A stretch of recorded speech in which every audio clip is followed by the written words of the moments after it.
Look at me, Logan. 10 years ago, I told you that you were the king of this city. Tonight, I'm paying you $12 an hour to make sure my champagne glass never hits the table. Now, don't just stand there with that pathetic look in your eyes. Kneel down and wipe the mud off my heels. We have guests arriving. The voice was cold, melodic, and vibrated through the marble foyer like a blade. I didn't look up immediately. I couldn't. The white silence mask I was forced to wear, a cruel requirement for the catering staff, pressed against my face, making my own breath feel hot and suffocating.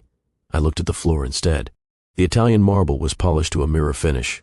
In the reflection, I saw a broken man.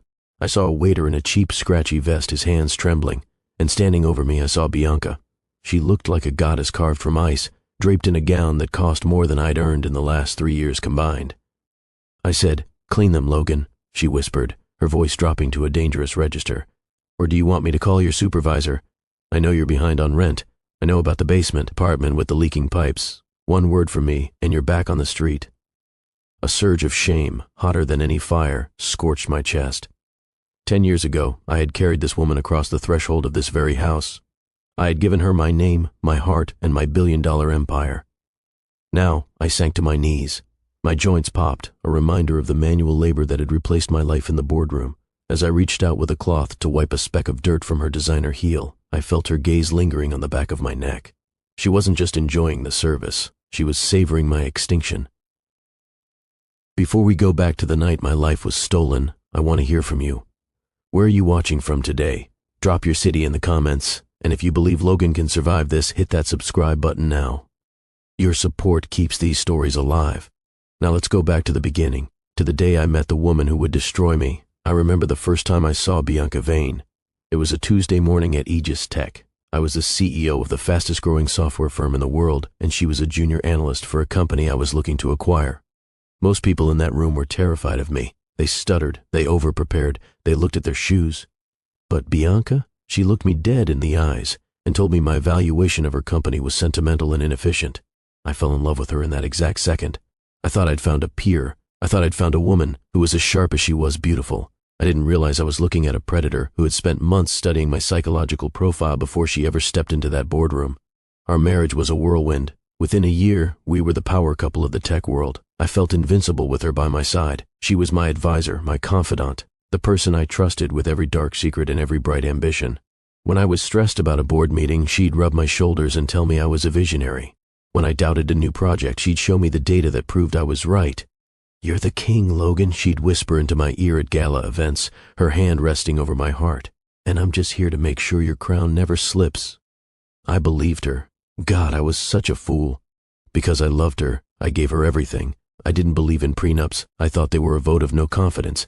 I gave her access to my private servers. I made her a signatory on my offshore accounts. I even gave her administrative rights to my personal encrypted laptop. I thought I was being a modern, trusting husband. In reality, I was handing her the shovel she would use to dig my grave. By our 5th anniversary, Aegis Tech had hit a $4 billion valuation. We moved into the estate, the very one I'm kneeling in right now. Life was a blur of private jets, charity auctions, and the kind of wealth that makes you feel like the laws of physics don't apply to you. I started noticing small things, but I dismissed them. A few missing files here, an account discrepancy there. When I brought it up to Bianca, she'd laugh and say, "Logan, you're overworked. You're seeing ghosts. Let me handle the auditors this month." I let her. I went back to my lab, back to my coding, back to my dreams of changing the world through technology. I was so focused on the future that I didn't see her siphoning the present right out from under me. She was brilliant. While I was building software, she was building a fake paper trail.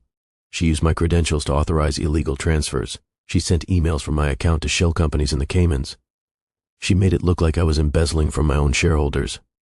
The night it all ended was my 40th birthday. We had just come home from a celebration at the Ritz. I was tired, happy, and slightly drunk on expensive scotch. I told her I wanted to retire in 5 years so we could travel the world with our twin daughters. "That sounds wonderful, Logan," she said, her voice like honey. She handed me a glass of water and a vitamin. "Take this. You need to sleep. You have a big day tomorrow." I took it. I kissed her, feeling the luckiest man alive. I drifted off into a deep, heavy sleep, listening to the sound of the rain against the window. I woke up 6 hours later to the sound of my front door being kicked in. Bright tactical lights blinded me. Men in FBI jackets were swarming my bedroom. I reached for Bianca, my first instinct to protect her, to hide her from the chaos. But she wasn't on her side of the bed. She was standing by the window, wrapped in a silk robe, watching me with a look of practiced, horrified shock. "Logan!" she shrieked, her voice high and trembling. "What did you do? They say they found the accounts. How could you do this to us?" I sat there in my pajamas, handcuffs clicking around my wrists, watching the woman I worshipped perform the greatest act of her life. She looked at the agents and pointed to my desk. "The laptop, he keeps all his private keys there." I had no idea. I thought he was just working late. In that moment, as they dragged me out of my home in front of my neighbors and the flashing cameras of the press, I looked back at her. For one split second, the mask of the betrayed wife slipped. She didn't look sad. She didn't look scared. She looked at me with a cold, predatory hunger. She looked like a person who had just won the lottery. And as the police car door slammed shut, I realized the woman I loved didn't exist. She never had. The next few months were a masterclass in systematic destruction. I sat in a cold holding cell, the fluorescent lights buzzing like a swarm of hornets, while the world I had built was dismantled piece by piece. Every time I closed my eyes, I saw the headlines. Tech Titan's secret greed, they screamed. Aegis Tech's CEO embezzles billions. My face was plastered across every news cycle, not as the innovator I was, but as a common thief who had betrayed his employees and his family. I kept waiting for Bianca to show up. I expected her to walk into that visiting room with a high-priced lawyer to tell me she knew I was innocent and that we would fight this together, but the only person who showed up was a process server. He handed me a thick envelope through the glass. Divorce papers, not just a standard filing but a full-scale legal assault. She was suing for everything: the estate, the remaining liquid assets, and sole custody of our 7-year-old twins, Maya and Sophie. She cited extreme moral turpitude and endangerment of the family's safety. She had even filed a restraining order, claiming she was terrified that my criminal associates would come after her and the girls. The woman who used to fall asleep with her head on my chest was now telling a judge that I was a danger to society. Because the FBI had frozen all my primary accounts, I couldn't even afford a top-tier defense. I was assigned a public defender named Miller, a man who looked like he hadn't slept since the 90s and who smelled perpetually of stale coffee. "Logan, look at the evidence," Miller sighed, dropping a stack of papers on the metal table. "The emails come from your IP address. The transfers were authorized with your biometric key. Even your wife, she gave a deposition. She said she found a burner phone in your gym bag with messages to offshore brokers." "I don't have a burner phone, Miller." "She's lying," I shouted, the sound echoing off the cinder block walls. "It doesn't matter if she's lying if the evidence says she's telling the truth," he countered. "She's been cooperating with the feds from day one. They see her as a victim. They see you as the monster." The trial was a blur of humiliation. Bianca took the stand, dressed in a modest navy suit, her eyes red from what looked like hours of crying. She was the perfect witness. She spoke about my mood swings, about how I had become secretive and obsessed with power. She played the role of the blindsided wife so well that even the jury was wiping away tears. When my daughters were brought up, she choked back a sob. "I just want them to grow up knowing that their father, that he wasn't always like this. I want to protect what's left of their innocence." The judge was moved. The public was moved. I was convicted on 14 counts of wire fraud and embezzlement. But the final twist was the cruelest of all. Just weeks after my conviction, a new discovery was made by Bianca's legal team. A series of documents that magically exonerated the company assets from my personal crimes, allowing Bianca to take full control of Aegis Tech as the primary shareholder and CEO. I was sentenced to 10 years, but due to the complexity of the digital evidence and a sudden, mysterious confession from a mid-level IT manager who admitted to helping me, my sentence was overturned on appeal after 3 years. I was a free man, technically, but I was a man with nothing. No money, no career, and no family. I walked out of that prison with a plastic bag containing my old watch, which didn't work, and $40 in cash. I went straight to the house, our house. I just wanted to see my daughters.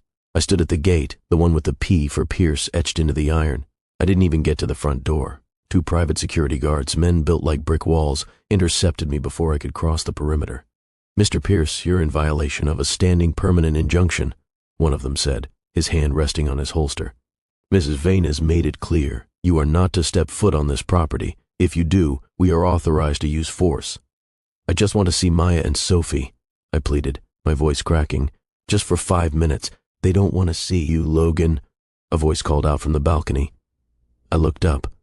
Bianca was standing there, looking down at me like I was an insect she had forgotten to squash. She held a phone in one hand and a glass of vintage wine in the other. "They've been told the truth," she said, her voice carrying easily across the lawn. "They know you're a criminal who tried to ruin their lives. They have a new father figure now, someone who actually knows how to run a company and a home." A man stepped out behind her, wrapping an arm around her waist. It was Marcus Thorne, my former CFO, the man I had hired, the man I had trusted. He gave me a small, mocking wave before pulling the curtains shut. That was the moment I died. The Logan Pierce who believed in innovation and love was gone. For the next 7 years, I lived in the dirt. I took jobs that nobody else wanted. I washed dishes in greasy spoons where the steam burned my face. I swept warehouses until my back felt like it was made of broken glass. I lived in a basement apartment in the worst part of the city, where the sound of sirens was the only lullaby I had. I worked under a different name, Logan P., trying to hide from the ghost of my own reputation, but the internet never forgets. Every time a manager found out who I really was, I was fired. "We can't have a thief on the payroll," they'd say. Eventually, I ended up at Silver Spoon Catering. It was a bottom-of-the-barrel outfit run by a man named Gary who didn't care about your past as long as you showed up on time and didn't steal the silverware. "Listen, Logan," Gary said to me one afternoon, tossing a scratchy tuxedo jacket at my chest. "We got a big one, a masquerade ball at the Vane Estate. The client requested extra staff, but they have a weird list of rules. No talking. Masks on the whole time. And they want one guy to be a personal attendant to the hostess." My heart stopped. "The Vane Estate, my house." "I can't do it, Gary," I whispered, the jacket feeling like it was made of lead. "You do it, or you're done," Gary snapped. "I'm giving you a $500 bonus for this one night because the client is particular. You need the money for that lawyer you're always talking about, don't you?" He was right. I was $500 short of the retainer for a private investigator I'd hired to find out where Bianca had hidden my daughter's school records. I had to go back. I didn't know then that the gold-tier contract wasn't a coincidence. I didn't know that Bianca had been tracking my employment for years, waiting for me to hit the absolute bottom. She didn't want me to just be poor. She wanted me to serve. As I pulled the catering van up that familiar winding driveway, past the fountain and the manicured hedges, I felt a cold dread settle in my bones. I put on the white mask. It felt like a shroud. I walked through the service entrance, a door I had never used in my own home, and stood in the kitchen where I used to make pancakes for my girls on Sunday mornings. And then she appeared. She walked into the kitchen like she owned the world, and in that moment, she did. She walked straight up to me, her eyes burning with a sadistic light. She leaned in close, the scent of her expensive perfume, the same one I used to buy her, filling my lungs. "Welcome home, Logan," she whispered. "I hope you're ready to work. I have a very long night planned for you." The heavy, white silence mask felt like a tomb against my skin. As I followed Bianca out of the kitchen and into the grand ballroom, the sheer scale of the betrayal hit me all over again. This room, the one where I had once hosted charity galas to save children's hospitals, was now a playground for the vultures she called friends. The air was thick with the scent of expensive lilies and the underlying metallic tang of cold ambition. "Don't fall behind, Logan," Bianca said, her voice a sharp whip. She didn't look back at me, but I knew she could hear the rhythmic clatter of the silver tray I was carrying. It was loaded with flutes of vintage cristal, the glass vibrating against the metal as my hands shook. A good servant is invisible yet omnipresent. Can you manage that? Or did your years in the lab make you too clumsy for polite society? I didn't answer. I couldn't. The mask had no mouth opening, a design choice Bianca had insisted upon for the aesthetic of the evening. It forced me to swallow my pride, literally. Every breath I took was a reminder of my status. I was a ghost in my own house, a prop in her theater of cruelty. We entered the main hall, and the noise hit me, a cacophony of laughter and the clinking of gold-rimmed china. I scanned the crowd, my heart hammering against my ribs. These were people I knew. There was Arthur Sterling, a man I'd given his first $1 million seed investment. There was Elena Vance, who had been the godmother to my daughters. They were all wearing ornate golden masks, their eyes glinting behind the filigree. None of them recognized me. Why would they?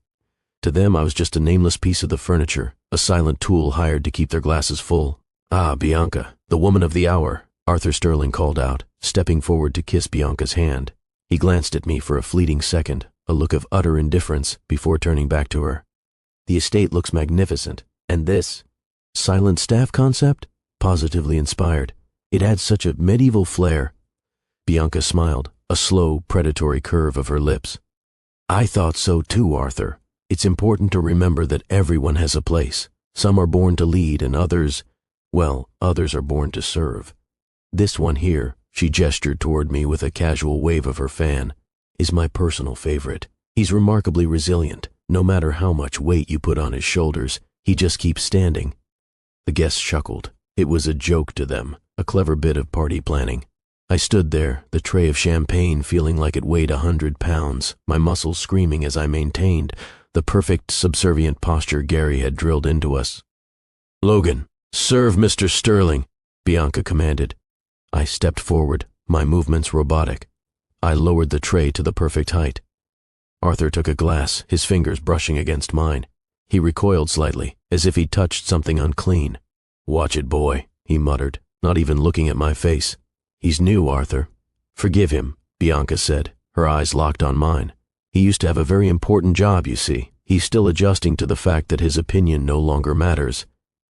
As the night wore on, the humiliation shifted from psychological to physical. Bianca made sure I was never more than 3 feet away from her. If she moved to the terrace, I followed. If she went to the library to discuss a merger, I stood in the corner, holding a tray of hors d'oeuvres until my legs turned to lead. But the true torture was the lawyer. Around 10 p.m., a man in a sharp gray suit approached Bianca. My heart leaped. It was Mr. Henderson, the attorney who had been sending me those anonymous messages about the custody hearing. He was the one I was working this shift for. He was my only hope. I waited for a moment when Bianca was distracted, trying to catch his eye, trying to signal that it was me, Logan. But as he stood there, sipping his drink, he didn't look at me with pity. He looked at Bianca with a conspiratorial grin. "Did he fall for it?" Bianca asked, her voice low but perfectly audible to me as I stood just behind her shoulder. "Hook, line, and sinker," Henderson replied, chuckling. "The poor idiot actually thinks there's a secret file in the family court records. He's been sending me every cent he makes from that pathetic catering job. I've been putting it into the Maya and Sophie College Fund, just like you asked, Mrs. Vane." The tray in my hands tilted. A glass of red wine slid toward the edge. I caught it just in time, but the sound of the glass clinking against the silver felt like a gunshot in my ears. Bianca turned to me, her expression one of mock disappointment. "Careful, Logan. If you break my crystal, I'll have to deduct it from your wages, and we both know you can't afford any more setbacks, especially now that your legal fund has been so generously donated." She knew, she had known from the very beginning there was no lawyer there was no secret file. The one thing that had kept me going through the double shifts, the one thing that had given me the strength to put on this mask tonight, was another lie she had manufactured. She had been stealing my labor and my hope, feeding them back into her own life, making me pay for the privilege of being destroyed. "You look like you've seen a ghost, Logan," she whispered, leaning in so close that her mask touched the side of mine. "Oh, wait. You are the ghost. I just decided to bring you back for one final haunting." She straightened up and addressed the small circle of elites around her. "Everyone, I have a special treat for the midnight toast. We're going to have a little demonstration of efficiency. My personal attendant here is going to help us with a game." She led the group toward the center of the ballroom, where a large circular table had been cleared. On it sat a single golden bowl filled with water and rose petals. "Logan," she said, her voice echoing through the now silent room as the music stopped. "The guests are curious about your dedication. Set the tray down. Kneel." I didn't move. My mind was screaming, "Run, get out, throw the wine in her face and run." But my feet were frozen. I thought of my daughters. I thought of the $500 I still needed, just to survive the month. I said, "Kneel," she repeated, the silkiness gone from her voice, replaced by a cold, iron authority. I set the tray on the table. The sound of the metal hitting the wood was dull and final. I lowered myself to the floor, my knees hitting the marble with a sickening thud. The golden masks of the guests surrounded me, a circle of silent, wealthy predators waiting for the kill. Bianca reached into the golden bowl, her fingers dripping with water. She looked down at me, and for the first time tonight, she took off her own mask. Her face was beautiful, radiant, and absolutely terrifying. "This," she said, holding up a heavy, diamond-encrusted ring, the one I had given her for our 10th anniversary, the one she said she'd lost in the chaos of the FBI raid. "This represents everything you thought you owned. And tonight, Logan, I'm going to show you exactly where it belongs." She didn't drop the ring. Instead, she held it inches from my eyes, letting the light from the crystal chandeliers fracture through the diamonds. It was a 10-carat stone, a symbol of a decade of what I thought was building a life. Now, it was just a jagged piece of carbon she used to mock me.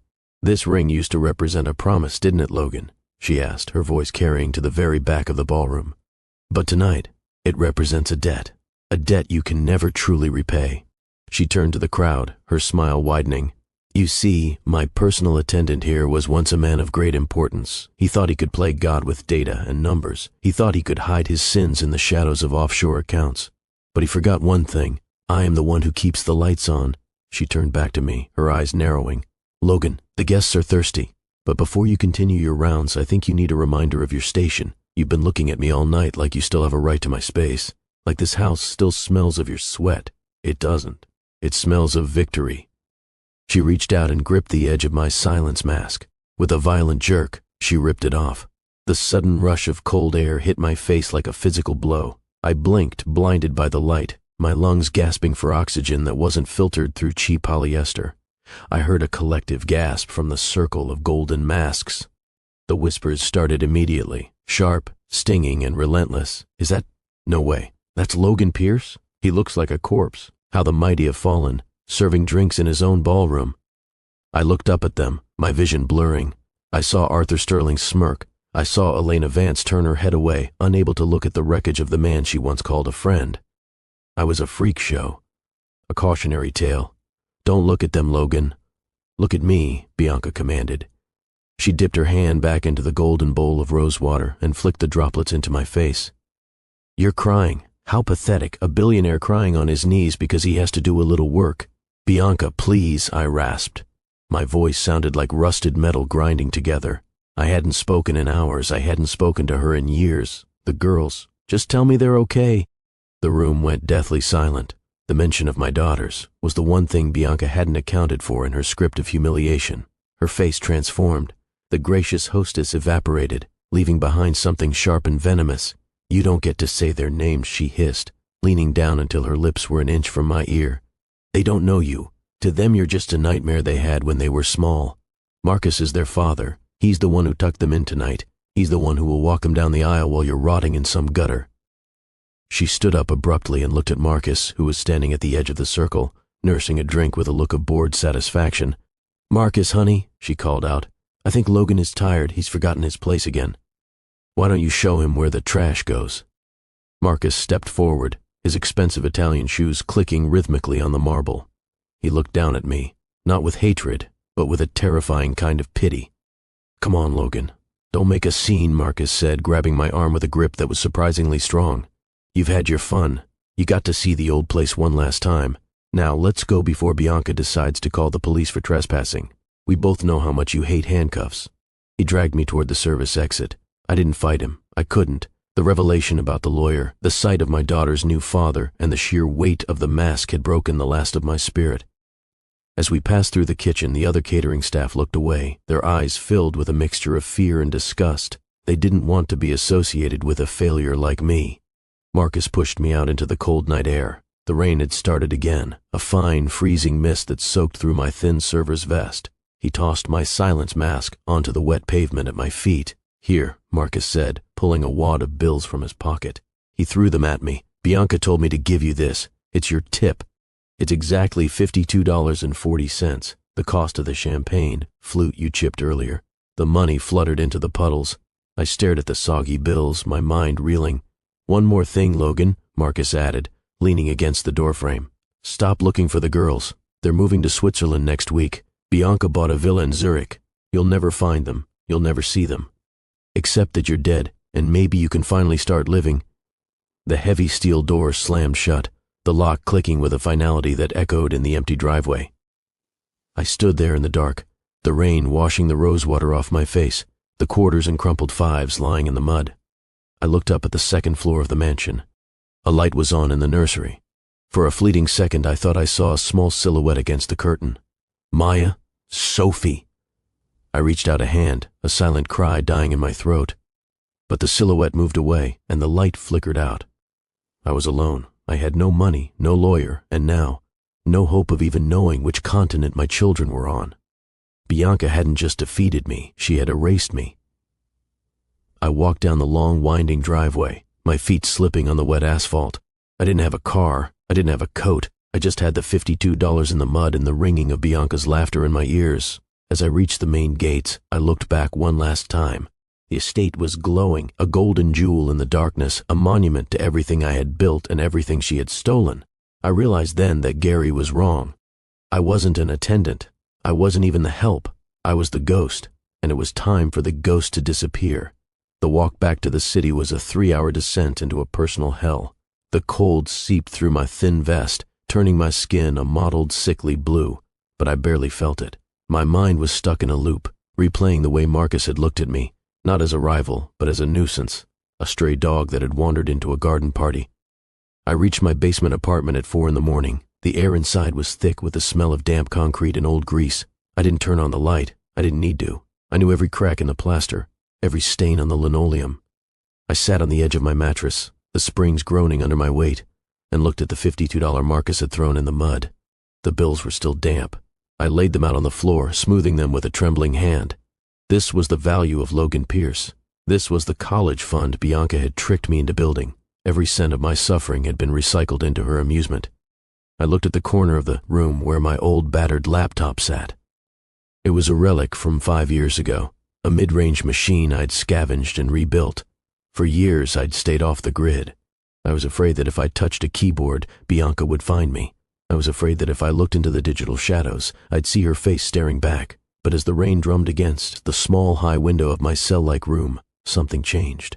The fear didn't vanish. It was just eclipsed by a cold, hollow vacuum. If I was already dead, if my daughters were already gone, what was left to be afraid of?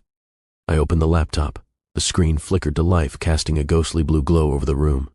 My fingers hovered over the keys. For a decade I had been Logan the victim, Logan the waiter, Logan the convict. I had forgotten that before all of that, I was Logan the architect. I was the man who built Aegis. I knew the code because I had breathed life into it. I bypassed the standard search engines and dove into the encrypted layers of the web, the places where people like Bianca thought they were safe because they had paid for the best security money could buy. I started searching for Solus Holdings, the shell company she used for her private acquisitions. It took hours. My eyes burned, and my back ached, but the old rhythm was returning. Code was a language that didn't lie. It didn't perform for a jury. It didn't wear a golden mask. At 7 a.m., I found it, a digital footprint, a tiny, almost invisible discrepancy in the server logs of Aegis Tech. It was a backdoor entrance I'd written into the original kernel of the software, a safety measure I'd never told anyone about, not even Bianca. I hesitated. If I went in, I was committing a crime, a real one this time. If I was caught, I'd go back to prison for the rest of my life. I looked at the quarters on the floor. I thought of my daughters in Switzerland, being raised by the man who had helped dismantle their father. I hit the enter key. The data flooded the screen in a green waterfall of text. I wasn't looking for money. Bianca could have the billions. I was looking for the truth. I searched the private archives, the deleted emails she thought were scrubbed from the earth. I looked for the communications between her and Marcus Thorne dated before the FBI raid. And then I found the Archive X folder. It wasn't a file on embezzlement. It was a diary of a hunt. Bianca had been documenting my deconstruction for months before she ever called the feds. There were photos of me sleeping, with her notes in the margins, subject is complacent. Trust levels at 98%, ready for phase 3. There were recordings of our private conversations, edited to make me sound unstable, but the centerpiece was a video file dated 2 weeks before my arrest. I clicked play. The video was grainy, taken from a hidden camera in our old bedroom. Bianca was sitting at my desk, my laptop open. She was holding a burner phone, the very one the FBI found in my gym bag. She was laughing as she typed out messages to the offshore brokers. "Is it done?" a voice asked from off-camera. "Marcus, almost," Bianca replied, her voice filled with a chilling, vibrant energy I'd never heard when she spoke to me. "He's so easy to play, Marcus. He actually thinks I love him. He thinks we're a team. Tomorrow I'll move the final set of files to his private drive. By the time the SEC gets the tip-off, he won't even know what hit him." "And the kids?" Marcus asked. "They'll be fine," she said dismissively. "I'll tell them he's sick, that he's dangerous. They're young. They'll forget his face in a year. We'll have the company, the house, and the legacy. Logan was just the contractor we hired to build the foundation. Now that the house is built, we don't need the contractor anymore." I watched the video 3 times. I watched the woman I had worshipped plan my death with the casual tone of someone ordering a pizza. I watched her look at my sleeping form on the bed with a disgust so pure it made my skin crawl. I closed the laptop and sat in the dark. The sun was coming up, but it didn't feel like morning. It felt like the end of the world. I had the proof. I had the evidence that could clear my name and send Bianca and Marcus to prison for a dozen federal crimes. I could go to the FBI. I could be the hero of my own story. But as I looked at the silence mask lying on the floor, the one Bianca had ripped off my face to humiliate me, I realized that justice wasn't enough. Justice would put her in a cell, but she would still have her pride. She would still be the brilliant strategist who got caught. No, she didn't want to delete me. She wanted to turn me into a ghost. I picked up the mask. It was cheap plastic, but in the morning light it looked like a skull. "You're right, Bianca," I whispered into the empty, cold room. "Logan Pierce is dead. You killed him." I stood up, my movements slow and deliberate. I didn't feel like a victim anymore. I felt like a machine. If she wanted a ghost to haunt her, I would give her one, but I wouldn't go to the police. Not yet. I looked at the $52 on the floor. I picked up the quarters, the trash Marcus had thrown at me. I put them in my pocket. They felt heavy. They felt like a down payment. I went to the mirror. I looked at the man I had become, hollow-cheeked, gray-haired, broken. I took a razor and began to shave my head. I needed a new face. I needed to become someone Bianca wouldn't see coming. I had the keys to her kingdom now. I knew her passwords, her shell companies, and her secrets.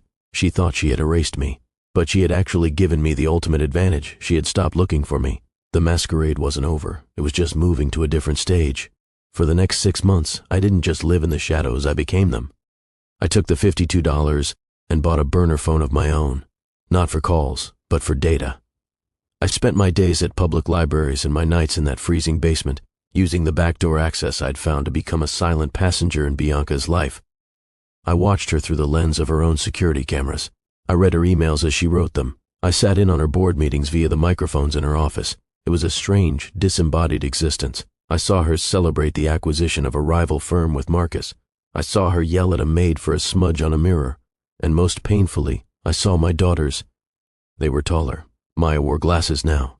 Sophie had a habit of biting her lip when she read, just like I did. They looked happy, which was the cruelest cut of all. Bianca had successfully grafted Marcus into my place so perfectly that the wound had healed over, leaving no scar where I used to be. But while she was busy being the queen of tech, I was planting seeds of rot in her garden. I didn't steal her money. That would be too simple, too easy to trace. Instead, I became a glitch. I started with small things. An email to a supplier would go missing. A decimal point in a quarterly projection would shift just one place to the left. A calendar invite for a high-stakes meeting would be deleted 5 minutes before it started. At first, she blamed her assistants. I watched her fire 3 of them in 2 months, her temper boiling over as she screamed about incompetence and sabotage. She grew paranoid. She hired a new cybersecurity firm, the best in the country, to scrub her servers. I watched them work. I watched them bypass every layer of her security, and I stayed tucked away in the kernel code I had written 10 years ago. They were looking for a hacker. They weren't looking for the architect. By the 3rd month, the glitches became more aggressive. Aegis Tech's stock began to stutter. Rumors started circulating in the industry that Bianca Vane was losing her grip. I leaked just enough anonymous information to her rivals to make her life a constant battle of damage control. I watched her and Marcus fight through the bedroom camera. The perfect couple was cracking. "It's Logan," Marcus hissed one night, pacing the floor of our old bedroom. "I'm telling you, Bianca, he's behind this. No one else knows the system like this." "Logan is a ghost," Bianca screamed, throwing a crystal vase against the wall. "He's a waiter. He's a broken middle-aged loser living in a gutter." "I broke him, Marcus." I watched him kneel and cry. "He doesn't have the spine for this." "Then who is doing it?" "I don't know," she wailed, her face contorted in a way the public never saw. "But I'm going to find them. And when I do, I'm going to make Logan's ruin look like a vacation." I sat in my dark basement, a cold cup of coffee in my hand, and smiled. I had her right where I wanted her, terrified of an enemy she couldn't see, while dismissing the one man who actually had the motive. The final phase of my plan began with an invitation. Bianca was planning a relaunch gala for Aegis Tech. It was supposed to be her triumph, a way to show the world that the glitches were over and that she was still the undisputed titan of the industry. She had spent millions on the event. It was to be held at the new National Gallery, a fortress of glass and steel. I didn't go as a waiter this time. I didn't need a silver spoon uniform. Instead, I used my access to her personal accounts to send one final anonymous tip, not to the FBI, but to the one person Bianca feared most, her lead investor, a man named Sterling Sr., Arthur's father. He was a man of the old guard, a man who valued legacy and integrity above all else. I sent him the Archive X folder. The video of Bianca and Marcus plotting, the logs of the embezzlement, the proof that the tech queen was nothing but a common fraud who had built her throne on a mountain of lies. I knew Sterling Sr. He wouldn't go to the police. He would go to the party. He would want to handle this in-house to save the company's reputation, which meant he would confront her publicly to force a resignation. The night of the gala, I stood across the street from the gallery. I was dressed in a simple dark suit I'd bought from a thrift store. I looked like any other person on the street. I watched the limousines pull up. I watched Bianca step out, looking more radiant and arrogant than ever, Marcus trailing behind her like a loyal dog. I pulled out my phone. I had one last glitch to deliver. As the lights dimmed inside the gallery and Bianca stepped onto the stage to give her keynote address, the massive digital screens behind her, the ones meant to show the future of age's tech, flickered. She began her speech, her voice booming with confidence. Innovation is not just about code, it's about the strength to lead through the storm. The screens didn't show the new software. They showed a grainy video from a hidden bedroom camera. The room went silent. Bianca turned around, her face going deathly pale as she saw herself on the screen, laughing as she typed on my laptop. She saw herself saying, "He's so easy to play.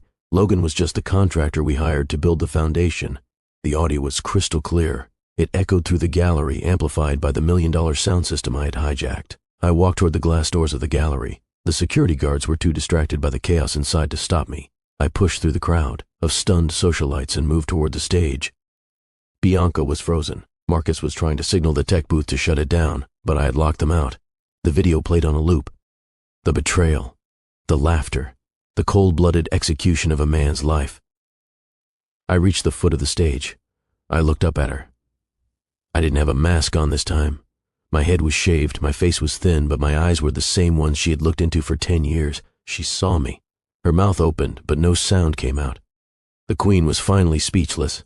I reached into my pocket and pulled out a single dirty quarter, one of the ones Marcus had thrown in the mud.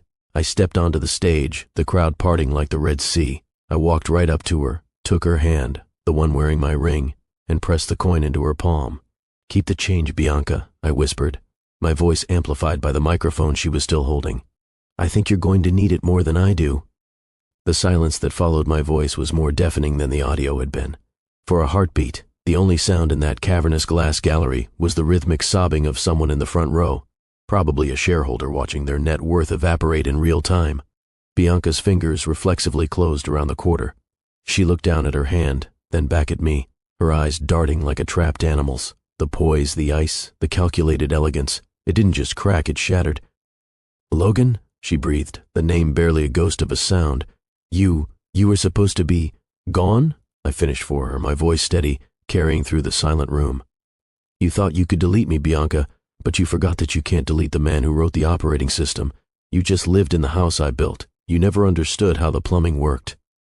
Marcus lunged forward then, his face a mask of purple rage. He was the one who had spent the last 5 years playing the hero, the savior of the Pierce legacy. "You're trespassing, you pathetic convict. Security, get this trash out of here." But the security guards didn't move. They were looking at Sterling Sr., who had stepped into the light at the base of the stage. The old man's face was like granite. He didn't look at Marcus, he didn't look at me. He looked at Bianca with a disgust so profound it seemed to physically push her back. "The only trash in this room, Marcus, is currently wearing a $5,000 tuxedo," Sterling Sr. said, his voice a low rumble that cut through the murmurs. He turned to the crowd of investors. "The board will meet in 1 hour. Until then, Mrs. Vane and Mr. Thorne are to be escorted from the building. Their access to all Aegis systems is hereby revoked." "You can't do that!" Bianca shrieked, her voice finally breaking into a shrill, jagged edge. "I am the CEO. I am the majority shareholder." "You're a fraud," Sterling replied simply. "And thanks to the files Mr. Pierce provided, the SEC has currently frozen your majority shares pending a criminal investigation into the original embezzlement. You don't own this company, Bianca. You just stole it for a while."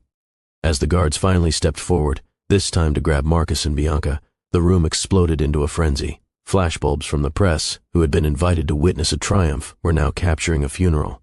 Bianca was dragged toward the exit, her heels screeching against the polished floor, the same way I had been dragged out of my home in my pajamas 10 years ago. She looked back at me one last time, her face a distorted mask of hatred and realization.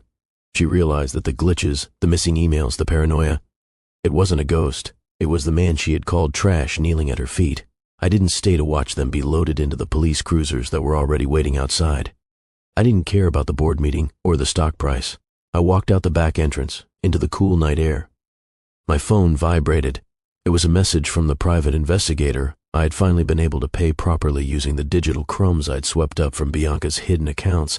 It wasn't a file or a document, it was a live location. They're at the airport, Logan. Private Terminal 4.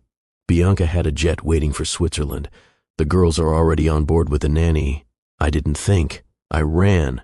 I hailed a cab, throwing the last of my server money at the driver and telling him to break every law he had to. My heart was a drum beating out a single rhythm, Maya. Sophie. Maya.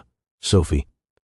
I arrived at the terminal just as the engines of a Gulfstream were beginning to whine. I burst through the doors, my chest heaving. The security guard at the desk started to stand up, but I didn't stop. "I'm Logan Pierce," I roared, the name feeling like a weapon in my mouth for the first time in a decade. "That's my plane. Those are my daughters. Stop that engine." Maybe it was the look in my eyes, the look of a man who had come back from the dead, or maybe he had already seen the news on his phone. He hesitated, then hit the radio. "Tower, hold the vane flight.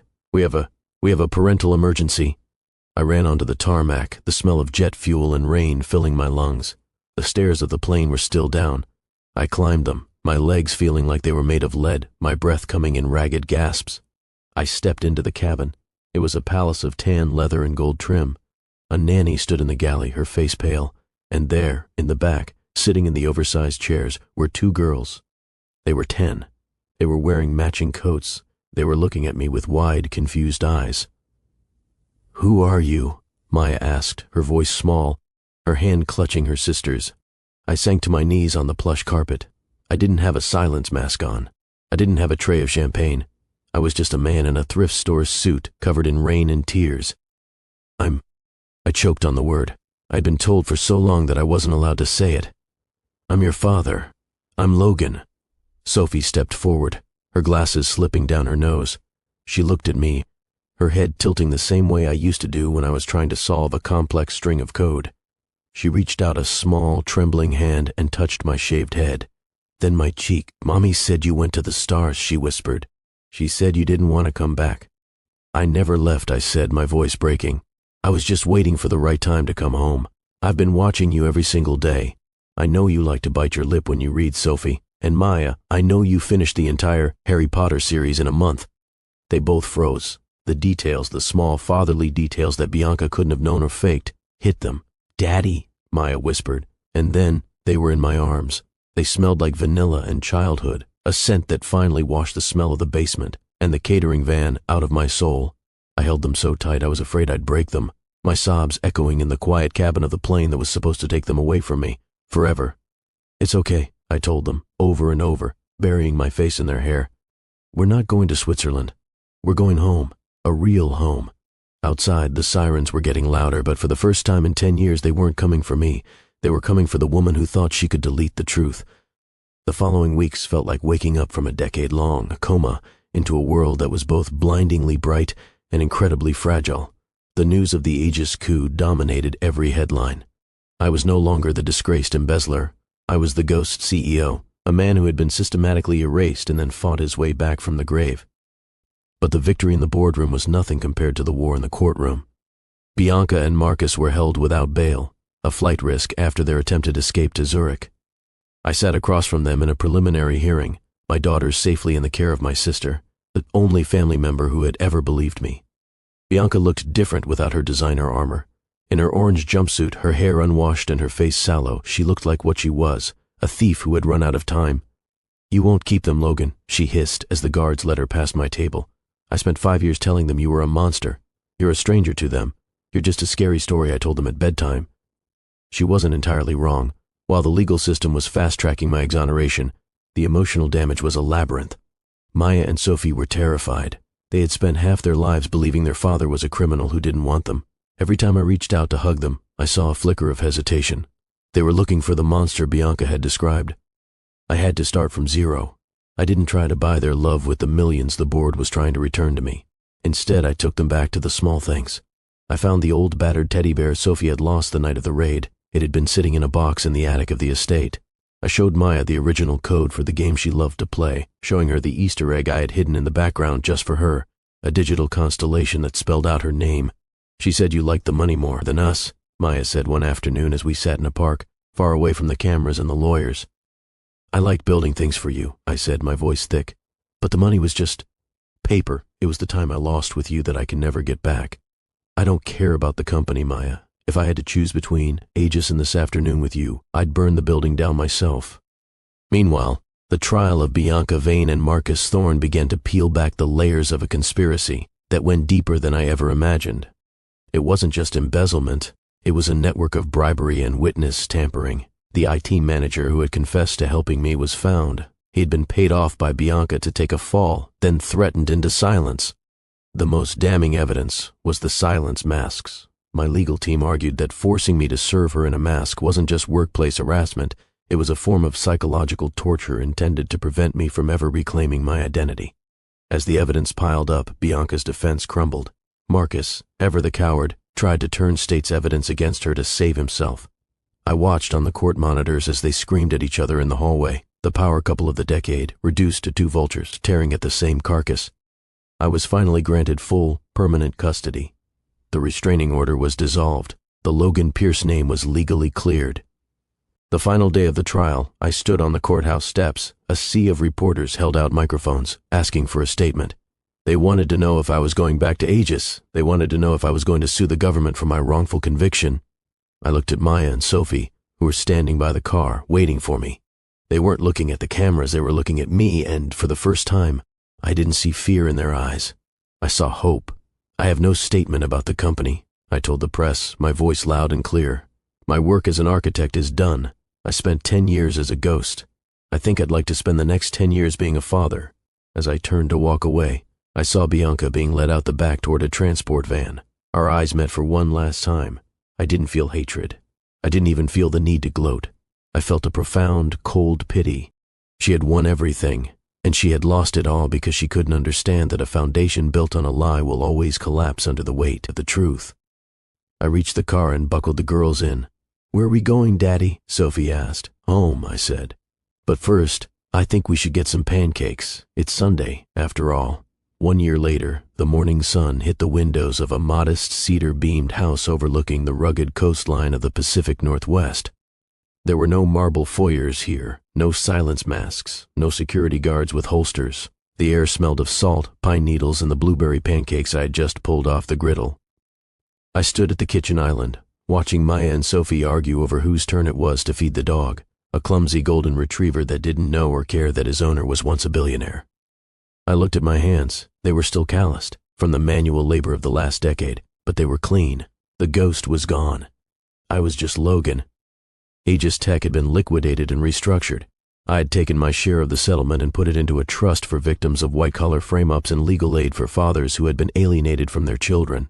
I didn't want the throne anymore. I had realized that you can't build a future while you're still haunting your past.